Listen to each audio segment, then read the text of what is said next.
ครับสวัสดีครับ มาให้อาหารปลายามเช้า อาหารวัว อาหารปลานะครับ ยามเช้า ดูสิครับ มันมาหรือเปล่า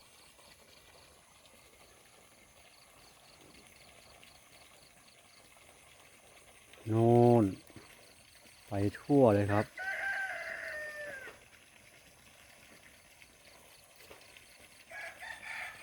ให้อาหารปลายามเช้านะครับ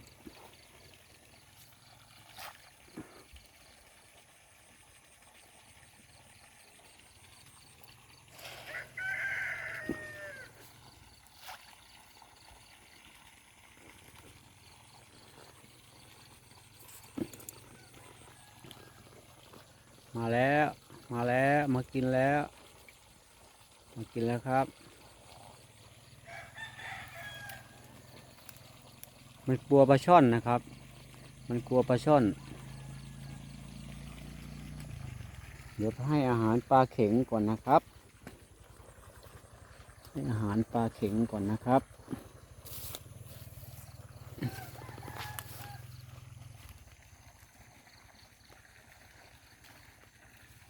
เมื่อวานไม่ได้ให้อาหารปลาเข็งอันนี้ให้อาหารปลาเข็งก่อนนะครับ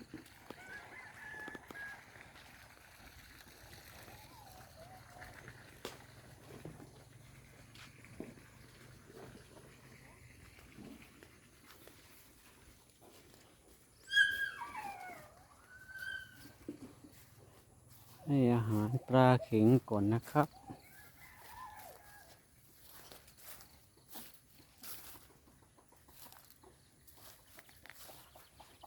อุ้ยปลาเข็งก็นู่นครับอยากกินอาหารแล้ว เดี๋ยวให้ครับ เดี๋ยวให้อาหารครับ กินด้วยกันครับอ้าวมาไหม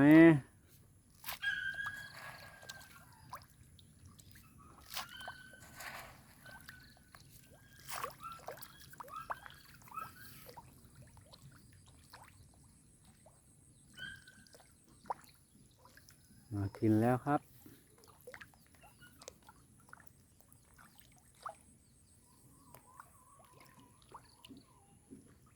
มาเด้อมาเด้อมากินเด้อมากินเด้อ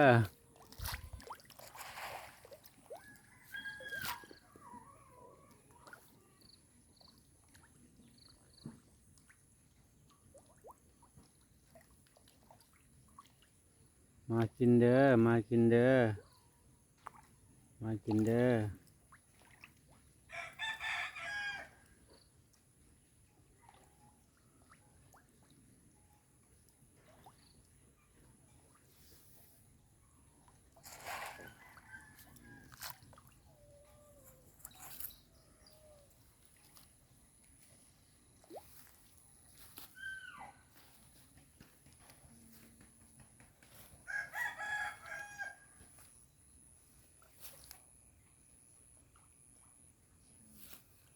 มากินเด้อมากินเด้อ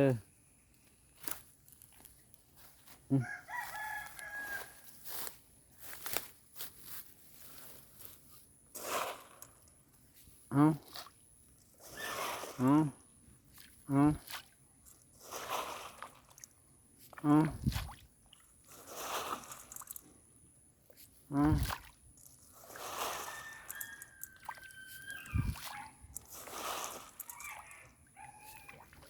เอา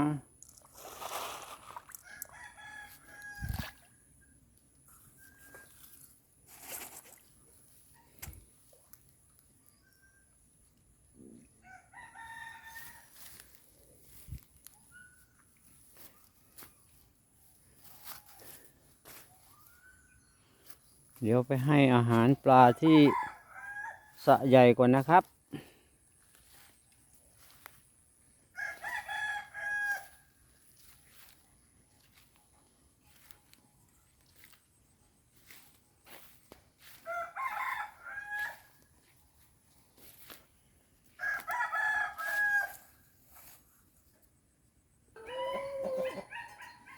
ครับก็ให้อาหารวัวก่อนนะครับ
เรียบร้อยนะครับ